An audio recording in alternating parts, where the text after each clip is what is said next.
ఓం శ్రీ గురుభ్యో నమ. గం గణాధిపతయే నమ. శ్రీమాత్రే నమ.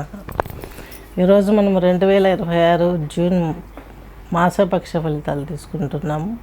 ద్వాదశ రాశుల వారికి ఎలా ఉంటుంది గోచారం, ప్లస్ పాయింట్లు ఎన్ని ఉన్నాయి, మైనస్ పాయింట్లు ఎన్ని ఉన్నాయి, అలాగే మీ జీవితంలో జరగబోయే వివాహం కావచ్చు, ఉద్యోగం కావచ్చు, ప్రమోషన్స్ కావచ్చు, బిజినెస్, జాబు, ఇలాంటివన్నీ తీసుకున్నట్లయితే మీకు ఎలాంటి ఫలితాలు, ఏ గ్రహం ఎలాంటి ఫలితాలు ఇస్తుంది అనేది మనం ఈ చక్రంలో చక్కగా వివరించుకోవడం, ముందుకెళ్ళడం జరుగుతుంది. ఇంకా మరలా చెప్పుకొచ్చేది ఏంటంటే, ద్వాదశ రాశుల వారు ఒకటి గమనించాలి. మన సంస్థలో యోగా, ఆస్ట్రాలజీ, ప్రిడిక్షన్స్తో పాటు నేర్పించడం కూడా జరుగుతుంది. మ్యూజిక్ థెరపీ కూడా ఇవ్వడం జరుగుతుంది.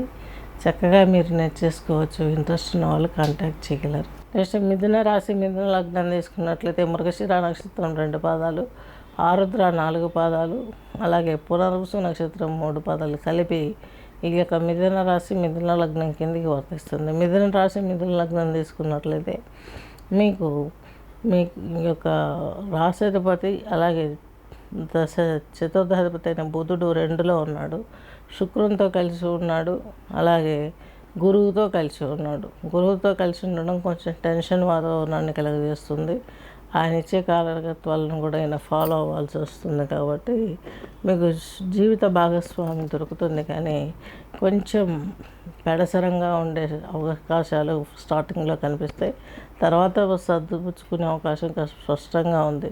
పెద్దలు ఇన్వాల్వ్ అవుతారు, మీకున్న ప్రాబ్లమ్స్ అన్నీ రెక్టిఫై చేస్తారు. తద్మూలకంగా మీరు ఫ్యూచర్ బాగా నడుపుకునే అవకాశం కూడా స్పష్టంగా గోచరిస్తుంది.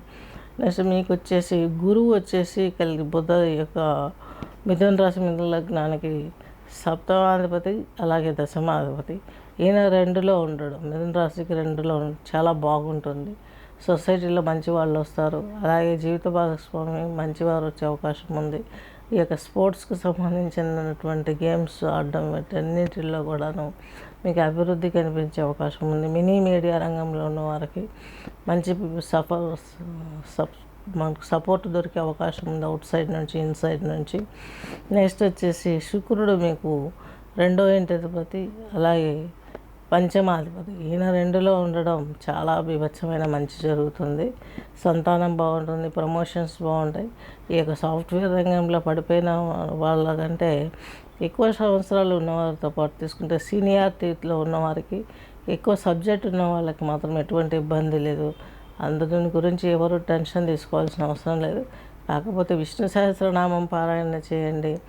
ఒకసారి జాతకాన్ని పరిశీలింపచేసిన తర్వాత ఏ స్తోత్రాన్ని ఎప్పుడు ఎలా చేయాలి అనేది యోగముద్రతో కూడినటువంటి ఆ మంత్రోచ్చారణ మీకు ప్రబోధించడం జరుగుతుంది. ఇది తీసుకున్నట్లయితే ఇంకా మీకు మంచి జరిగే అవకాశం లైఫ్ లాంగ్ చాలా ప్రొటెక్టివ్గా ఉంటుంది. నెక్స్ట్ వచ్చేసి గురువు వచ్చేసి మీకు సప్తమాధిపతి, దశమాధిపతి అని చెప్పుకున్నాం. ఈయన 2లో ఉండడం బాగానే ఉంటుంది, ఉచ్చలో ఉన్నాడు. జలతత్వ రాశికి సంబంధించిన వాడు, జలసప్త రాశిలోనే ఉన్నాడు, ఉచ్చలో ఉన్నాడు. కాబట్టి ఈయన మరలా మీ యొక్క దశమ స్థానాన్ని చూడడం అనేది చాలా మంచి విషయం అన్నమాట. తద్వారా మీకు ఉద్యోగంలో చాలా వరకు ప్రమోషన్స్ రావడం, మంచి మంచి ఆపర్చునిటీస్ రావడం సొసైటీలో నుంచి.